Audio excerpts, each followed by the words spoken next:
Todos vocês sabem que eu não sou uma pessoa mística. Eu não sou uma pessoa de experiências místicas na minha vida. Mas eu também não tenho liberdade, não senti liberdade do Espírito Santo de Deus. Mas semana passada eu tive uma experiência fortíssima. Eu acordei à noite no meu sonho. Eu ainda não tenho liberdade de repartir para vocês o que me aconteceu, mas foi uma experiência que eu diria uma das mais marcantes na minha vida, como homem, como pessoa. E eu acordei de madrugada e foi tão forte que eu tive que escrever, e fui para a sala. E na sala eu escrevi, porque eu não queria que aquela experiência que eu tive enquanto dormia, no meu sono e no meu sonho, que aquela experiência se perdesse. E escrevi, está escrito, e quando eu tiver a liberdade do Espírito Santo de Deus, eu quero repartir com vocês, vou repartir. Mas eu estou dizendo isso porque para mim esses 28 anos têm a força daquela experiência de Isaías, quando ele disse que no ano em que morreu o rei Uzias, ele viu o Senhor. E eu posso dizer e poderei dizer no futuro que nos 28 anos da Igreja Bethesda eu tive uma experiência fortíssima que me abalou até as estruturas mais íntimas do meu ser. Vou repetir isso para o resto da minha vida. Nos 28 anos, no aniversário da Igreja Bethesda, Deus e o Espírito de Deus me visitaram. Abra comigo a sua Bíblia, por favor, no livro último da Bíblia, o livro da Revelação. O livro da Revelação é também conhecido como o livro do Apocalipse. Eu estou sentindo um pouquinho o meu retorno parece que está me dando um boom cada vez que eu falo. Me ajuda aí, por favor. Livro do Apocalipse, capítulo de número 1, versículo de número 19.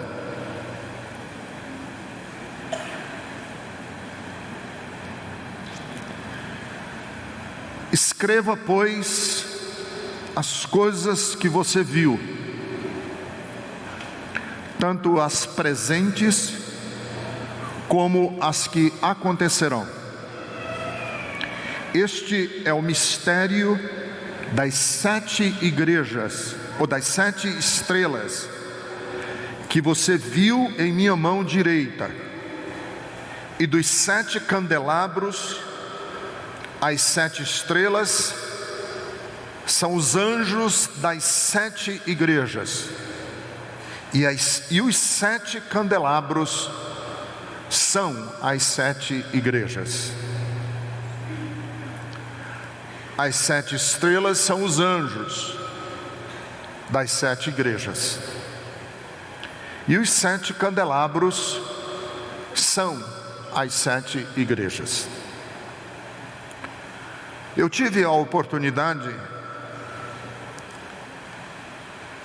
de visitar as 7 igrejas do Apocalipse. Eu e a Jerusa fizemos uma excursão junto com um grupo de cristãos portugueses de ônibus, visitando o local onde aconteceu cada uma dessas igrejas. As 7 igrejas do Apocalipse ficavam, porque nenhuma delas hoje existe mais. As 7 igrejas do Apocalipse ficavam onde hoje é a Turquia. Portanto, eu tive, juntamente com a Jerusa e um grupo de cristãos, a oportunidade de viajar de ônibus pela Turquia. Nós viajamos 3.500 quilômetros, parando, visitando as ruínas do que foram essas igrejas. São 7 igrejas. O número 7 na Bíblia é um número simbólico. O número 7 é um número que sempre fala de totalidade. O número 7 não é o número da perfeição, não, necessariamente.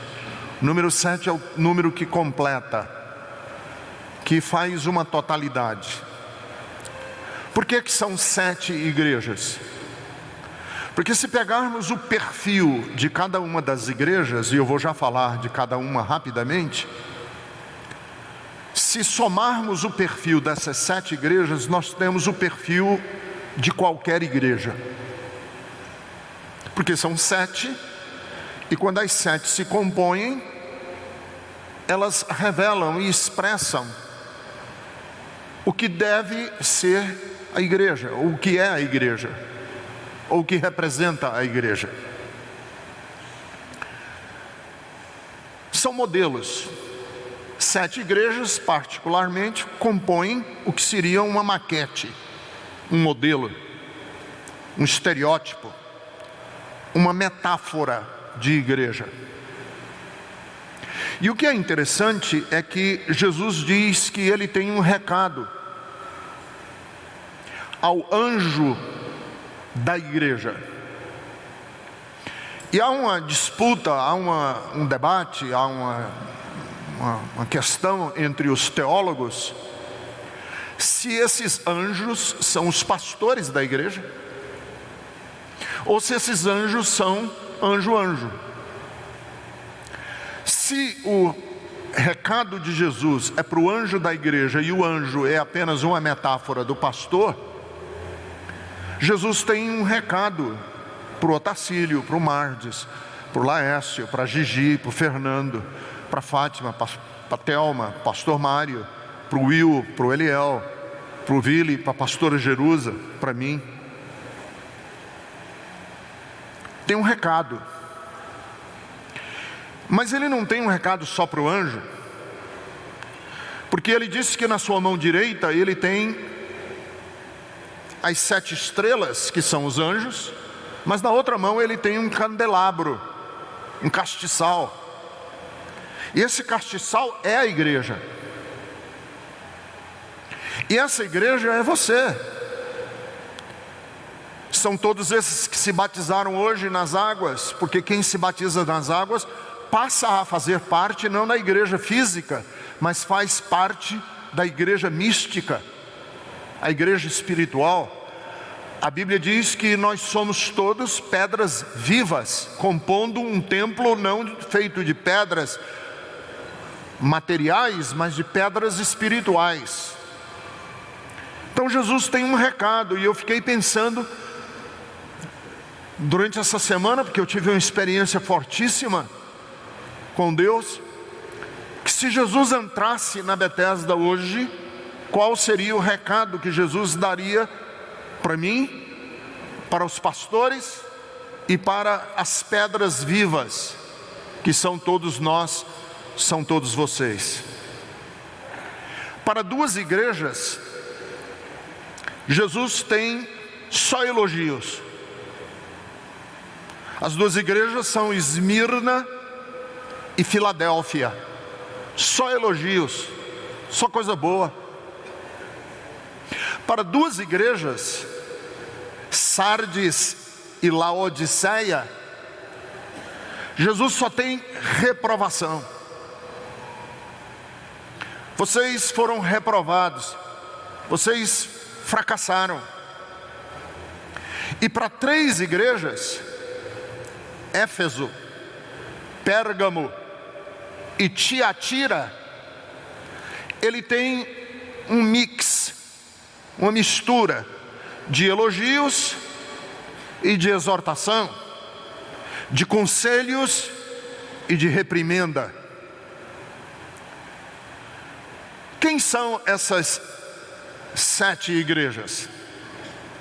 A primeira igreja é Éfeso, a segunda é Esmirna, a terceira é Pérgamo, a quarta é Tiatira, a quinta é Sardes, a sexta é Filadélfia e a sétima é Laodiceia. Eu não tenho tempo, nem seria pedagógico ou didático, e talvez um dia, mais na frente, eu possa retomar o tema e me aprofundar em cada uma dessas igrejas. Mas hoje à noite eu quero fazer um pano geral, eu quero dar um quadro geral do que é que Jesus diria à igreja, representada nessas 7. Essas 7 compõem como se fosse um símbolo, uma metáfora, uma alegoria do que é a igreja. A primeira coisa que chama a atenção no Apocalipse, principalmente no capítulo 1, no capítulo 2 e também depois no capítulo 3, é que Jesus diz a cada uma dessas igrejas e repete, cada vez que ele vai dar um recado ao pastor ou à igreja, ele repete o mesmo jargão, a mesma frase: eu tenho visto as tuas obras. Eu estou vendo vocês. A cada uma delas, a igreja, por exemplo, de Éfeso, conheço as suas obras e o seu trabalho árduo. A igreja de Esmirna, conheço as suas aflições e a sua pobreza. A igreja de Pérgamo, sei onde você vive. A igreja de Tiatira, conheço as suas obras e o seu amor. A igreja de Sardes, conheço as suas obras e você tem fama de estar vivo, mas você está morta. A igreja de Filadélfia, conheço as suas obras e eis que ponho diante de você uma porta que ninguém pode, uma porta aberta que ninguém pode fechar. A igreja de Laodiceia, sei e conheço as suas obras e sei que você não é quente nem frio, mas que você é morno e eu estou a ponto de vomitar você da minha boca. Mas o que chama a atenção aqui particularmente, não é, e eu nem tenho tempo de entrar especificamente no recado que ele dá a cada uma delas, mas eu entro agora na repetição da frase, na repetição do recado. O recado é o mesmo, e o recado mesmo é o seguinte: eu conheço as suas obras, eu conheço o seu trabalho, eu conheço o seu comportamento, eu conheço os seus bastidores, eu conheço o que acontece na coxia, eu conheço o que acontece na sua privacidade, eu conheço, é a frase que Jesus repete para o pastor da igreja, que repete para o tesoureiro da igreja, que repete para você que é membro da igreja, para você que vive o cristianismo onde você estiver, e se você se chama de cristão, Jesus está dizendo para você, igreja Pedra Viva, eu conheço as suas obras. Agora é claro que conhecer, nesse sentido, ele pode ter um aspecto pejorativo. É uma das críticas que a gente fez aqui na Bethesda o tempo inteiro, era uma musiquinha que cantavam para as crianças, né? Cuidado, boquinha, o que você fala, cuidado, pezinho onde você pisa, nosso pai está olhando para você. E a gente aqui condenou isso para as crianças. Porque a coisa mais terrível do mundo é você viver sob a ameaça do grande olho, do Big Brother. Inclusive vocês sabem que essa expressão Big Brother é de um livro de um autor muito fantástico, muito lindo, muito especial, chamado George Orwell, em que ele escreveu em 1984, em que ele fala que nós iríamos viver um dia uma civilização que estaria debaixo de um grande olho totalitário, que através de câmeras não deixaria ninguém ter privacidade. E a gente transpondo esse valor para Deus, isso é horrível, porque todas as pessoas precisam de privacidade. Todos nós temos que ter privacidade. Então quando Jesus diz assim, eu conheço as suas obras, não é para nos ameaçar de que, estou vendo, hein, estou vendo. Não é sob esse ponto de vista do fiscal, do bedel, de Deus como um bedel, como um fiscal. Não. É para nos lembrar o seguinte, que quem anda com Jesus tem que ter uma integridade, como se estivesse vivendo debaixo do olhar de Deus. Como se, em outras palavras, tudo que eu faço pode ser auditado, não só pela Receita Federal, não só pela Polícia Federal, mas tudo que eu faço pode ser auditado por Jesus. Não há nada na minha vida que seja escamoteado e que eu teria vergonha, porque é antiético, porque é sujo, porque é imundo, ou porque é vil, ou porque é violento. Eu não tenho nada na minha vida. Nós pastores não podemos ter e não teremos. E enquanto eu, pastor da Bethesda, for, fiscalizarei para que nós nunca tenhamos nas nossas reuniões privativas de pastor nada, nenhum comportamento que não possa vir a público. E se vier a público, nós não passaremos vergonha. E eu quero dizer para você, marido, eu quero dizer para você, mulher, vocês, claro que tem que ter a sua própria privacidade, mas nada do que vocês vivem privativamente, nada do que você vive debaixo ou atrás das portas e das chaves e dos cadeados da sua casa, seria motivo de você se envergonhar. É como se a gente dissesse assim, eu não tenho medo de ser auditado, porque nas auditorias da minha vida, eu posso até, que tenho, né, claro que tenho defeitos, pecados, coisas erradas, mas eu não tenho nada na minha vida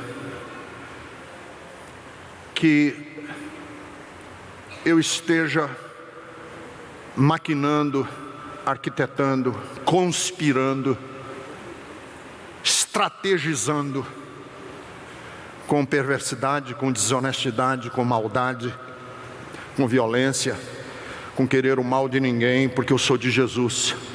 E quando Jesus chamou os discípulos dele e disse assim, olha, tudo que eu estou ensinando para vocês aqui no privativo, pode um dia ser alardeado de cima dos telhados. Tudo o que eu falo para vocês no privado, um dia pode ser alardeado de cima dos telhados, que nós não vamos passar vergonha. A segunda coisa que eu acho importantíssimo nesse recado de Jesus às igrejas, é que ele deixa claro que certas virtudes, certos méritos, certos comportamentos elogiáveis são insuficientes para substituir certos defeitos. Vou repetir. Há certas virtudes, certas coisas corretas que a gente faz na vida, certas coisas elogiáveis, isso é elogiável. Mas isso que é elogiável é insuficiente para substituir o defeito. Deixa eu dar um exemplo.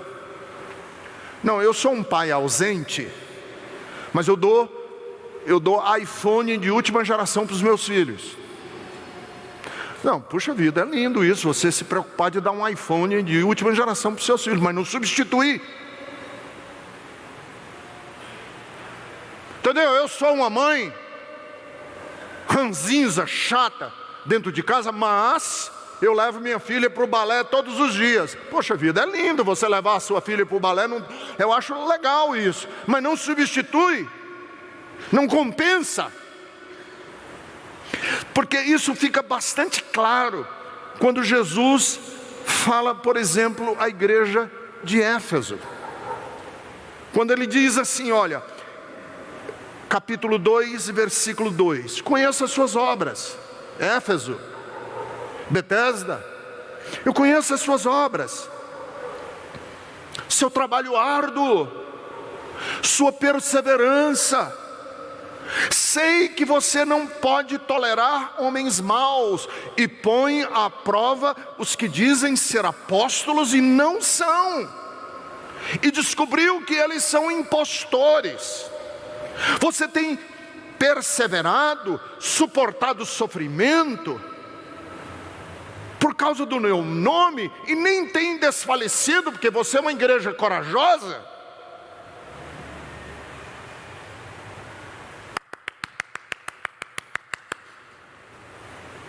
Lindo! Tenho porém contra ti. E esse porém aqui esse porém é tudo.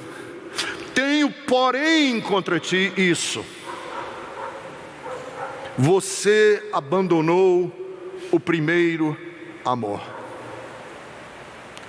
Tudo aquilo que você disse antes, por causa desse porém, perdeu a força. Quando a gente se comporta na vida, às vezes, isso não diz respeito só à igreja, isso diz respeito a você dentro de casa. Maridão, você que está aqui hoje à noite, deixa eu falar com você. Cara, você é um cara que trabalha pra caramba, sai de casa cedo, pega esse trânsito infernal de São Paulo. Mas eu tenho contra ti uma coisa: você perdeu o amor. E tem uma frase do Pablo Neruda que eu gosto de repetir o tempo inteiro, quando ele dizia assim, o grande poeta chileno Pablo Neruda, ele dizia assim: não há nada mais triste do que um amor que morreu. Não há nada mais triste do que um amor que morreu. E o que Deus está... E eu conheço tantos cristãos assim, tem a doutrina intacta, são zelosos em denunciar heresia, são zelosos em fiscalizar a vida sexual dos outros, são zelosos em dizer que eu sou cristão da Bíblia Sagrada e eu não abro mão. São zelosos, mas eu tenho contra ti uma coisa: que esse seu zelo ele não substitui o que é importante para Deus, o que é importante para os meus filhos, o que é importante na minha relação humana, não substitui, que é o amor, que é a ternura. Nada substitui relacionamentos. Preguei a semana passada aqui na Betesda sobre o filho pródigo, os dois filhos pródigos. E a parábola do filho pródigo, ela não deixa dúvidas que o problema do filho pródigo, dos dois filhos pródigos na relação com o pai, não era de obediência, era de relacionamento quebrado. Porque um dos filhos, canalha, malvado, frio com o pai, pediu a parte da herança enquanto o pai ainda estava vivo, porque mandou um recado para o pai. Esse era o recado que estava embutido quando o filho pródigo pediu ao pai: me dá a parte que me cabe, que eu quero gastar. Eu quero que você morra, mas você está demorando a morrer, então me dá logo. E o problema não é ele pedir. O problema não é ele querer o dinheiro antes. O problema é ele romper um relacionamento com um pai. E isso só fica claro quando o filho mais velho chega para o pai e diz: pois pai, eu fiz exatamente o contrário do nosso irmão. Eu fiquei em casa, te obedeci, te servi como um escravo, nunca violentei nenhuma regra tua, eu sempre fui um filho exemplar. E o pai diz para o filho: meu filho, você não entendeu. E a mensagem da parábola do filho pródigo é: você pode quebrar o coração do outro na desobediência, mas você também pode quebrar o coração do outro no rigor da obediência. E o que importa para Deus não é se você desobedeceu ou se você obedeceu. O que importa para Deus é que você quebrou o relacionamento. Então, nenhuma maquiagem, nenhum papel de parede, nenhuma segunda demão de cal é suficiente para esconder quando o relacionamento está quebrado, está ferido. E por isso que Jesus critica, inclusive critica a igreja de Laodiceia, porque ele critica a igreja de Éfeso, dizendo que ela era uma igreja zelosa, operosa, criteriosa, mas estava fria. Mas ele critica Laodiceia, porque ela é uma igreja que nem esfriar esfriou, ficou morna, ficou, como diz lá no Ceará, nesse rame-rame. Não é nem frio, nem é quente, é um usuário da religião. E não tem mais nenhum, só tem a casca. É como a cigarra que morreu e ficou a casca pendurada na árvore. Uma religião só de regras, só de cerimônias, só de rigor doutrinário, mas está morta. E a igreja de Laodiceia, Jesus diz assim para a igreja de Laodiceia: você diz, estou rica. Você diz, estou rico. Adquiri riquezas e não preciso mais de nada.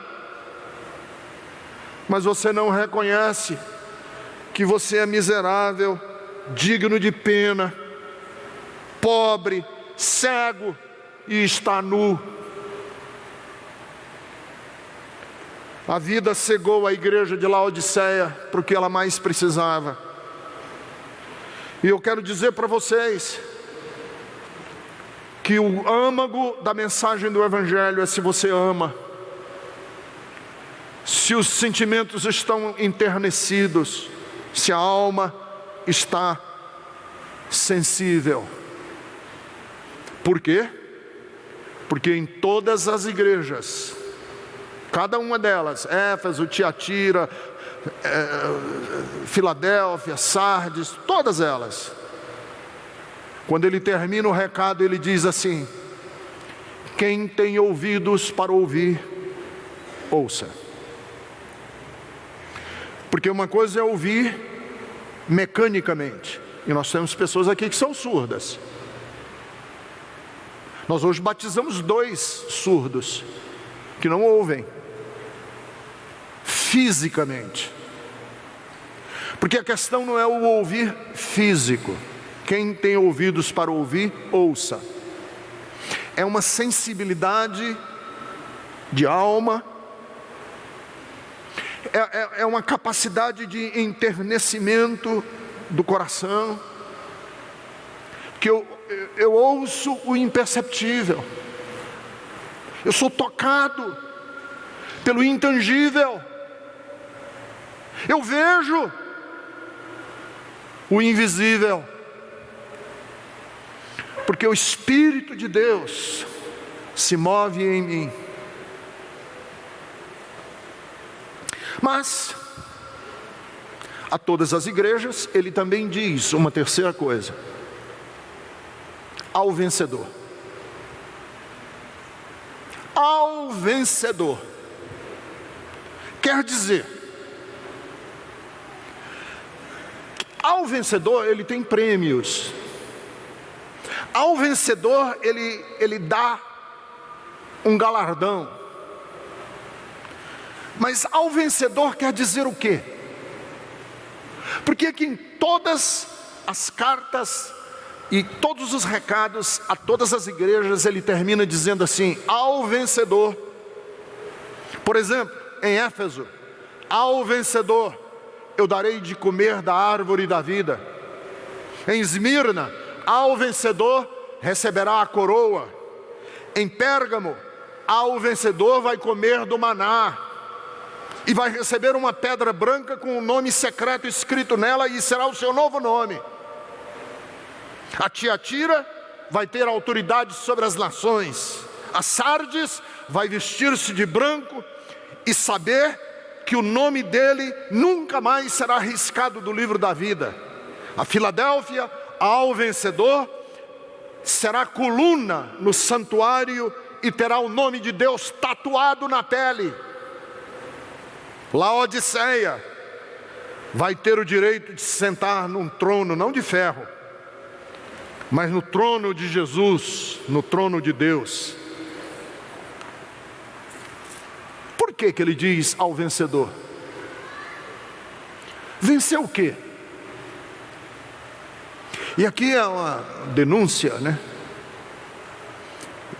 Uma pessoa me perguntou uma vez: igreja é reacionária, igreja é conservadora, igreja é politicamente de esquerda, igreja é politicamente de direita, o que é a igreja?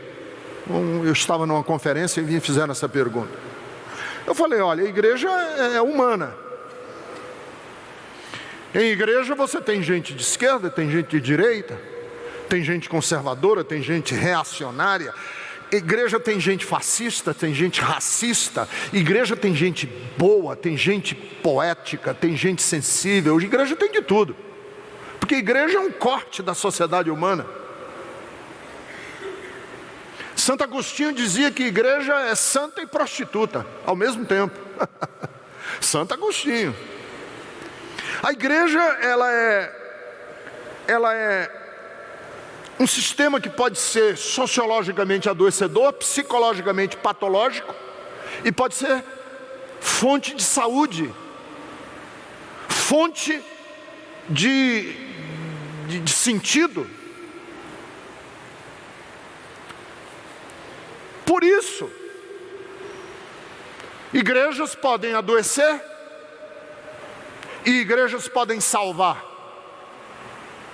Igrejas podem ser um veículo de Deus e igrejas podem ser um veículo do diabo. A Bíblia fala muito em sinagoga do diabo, sinagoga de Satanás. E quando ele diz ao vencedor, é o vencedor do quê? É o vencedor não do mundo, não é o vencedor do mundo competitivo, não é vencer profissionalmente, não é vencer uma causa jurídica. Ao vencedor é aquele que dentro de um sistema que tem essas ambiguidades todas, dentro de um sistema que tem todos esses problemas e possibilidades de patologia, se você dentro desse sistema não adoecer, se dentro desse sistema você não capitular, se dentro desse sistema você não se tornar um cínico, um cético, um falastrão, se você dentro desse sistema não se tornar um charlatão, se dentro desse sistema você não usar Deus para justificar maldades, se você dentro desse sistema se mantiver uma pessoa de Jesus e do Espírito Santo de Deus, então você vai receber a árvore da vida, o maná, vai ser coluna, você vai ser um vencedor de Deus.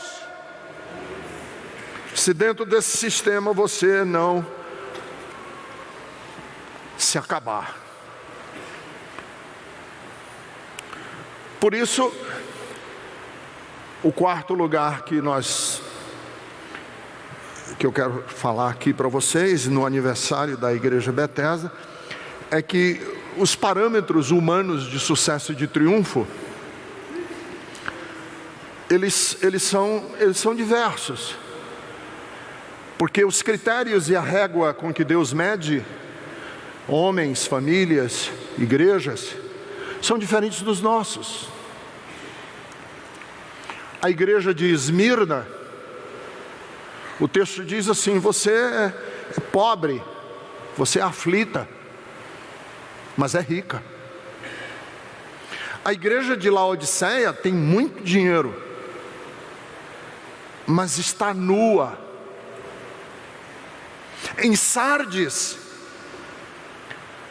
o texto diz assim: eu sei que existem poucos aqui dentro que não contaminaram as suas vestes. Poucos. O caminho de Jesus é um caminho muitas vezes de poucos. E Filadélfia tinha que reter o que ela possuía. Quer dizer, o sucesso de Filadélfia é o seguinte: retenha, guarde. Triunfo é se você conseguir guardar, não é se você vencer, basta você guardar, você não perder o que você tem.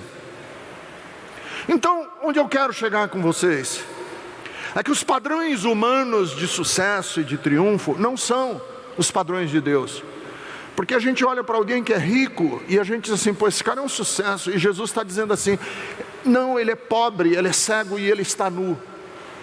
A gente olha uma pessoa que é pobre e é aflita e a gente diz: não, esse cara é um perdedor. E Jesus está dizendo: não, essa pessoa é rica. A gente pode olhar para alguém ou para uma comunidade e diz assim: são tão poucos, certamente esse pastor é um perdedor. Não, porque para a igreja de Sardes eram poucos que tinham as suas vestes incontaminadas. E eu vou terminar dizendo assim: qual é o recado de Jesus para cada um de nós?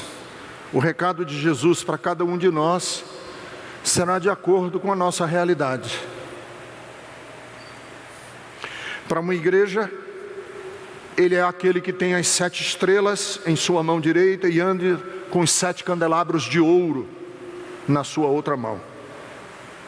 Para outra igreja, ele é o primeiro e ele é o último. Para outra igreja, ele é aquele que tem uma espada de 2 gumes. Para outra igreja, é aquele que tem os olhos em chama e os pés de bronze reluzente. Para outra igreja, ele é aquele que possui os 7 Espíritos de Deus. Para outra igreja, ele é o santo, o verdadeiro, o dono das chaves de Davi. E para outra igreja, ele é o amém e ele é a testemunha fiel e verdadeira. E eu quero dizer para você hoje à noite que se você estiver na realidade em que você estiver atravessando, Jesus vai se revelar a você de acordo com a sua relação, com a sua necessidade e com o momento que você está vivendo. Para você que está aqui hoje à noite, talvez Ele vá se revelar a você como o pastor que carrega a ovelha sobre os ombros. Para outros aqui, Ele vai se revelar como o norte da nossa bússola, que vai nos indicar o caminho, dizendo para nós: eu sou o caminho, a verdade e a vida. Para outro aqui, talvez ele seja um unguento que vai curar as nossas feridas. Para outro aqui, talvez ele seja a porta que abre-se para nós, um portal de vida para um outro estágio de existência. Para outros, talvez ele se revele como o alfa e o ômega, aquele que morreu, mas ressuscitou e tem nas suas mãos as chaves da morte e do inferno. Eu não sei qual é a sua necessidade, mas eu sei que Jesus quer se mostrar a você de uma maneira única e verdadeira.